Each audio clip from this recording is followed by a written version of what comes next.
একসময় এক পীর ছিলেন, যিনি নিজের পীরত্ব প্রচারের জন্য নানা কৌশল ব্যবহার করতেন।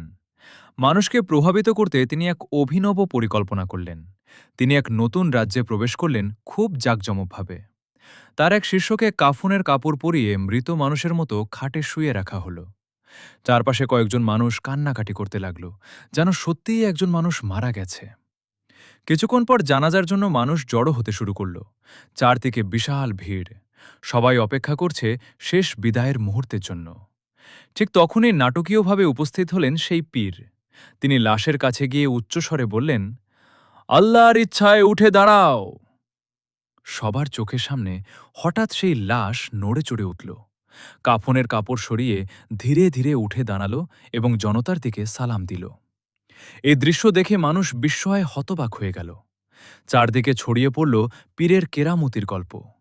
দূর দূরান্ত থেকে মানুষ আসতে লাগল তাকে দেখতে। রাজ্যের রাজাও এই খবর শুনলেন। তিনি ছিলেন অত্যন্ত বুদ্ধিমান এবং বিচক্ষণ। রাজা পীরকে তার দরবারে ডেকে পাঠালেন।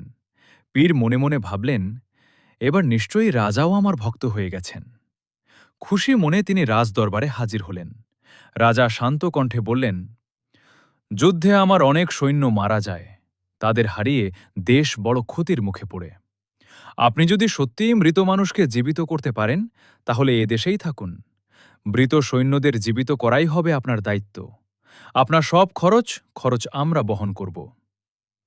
রাজার কথা শুনে পীরের মুখের রং বদলে গেল। তার পায়ের নিচ থেকে যেন মাটি সরে গেল। কারণ এবার আর অভিনয় দিয়ে রক্ষা পাওয়ার উপায় নেই।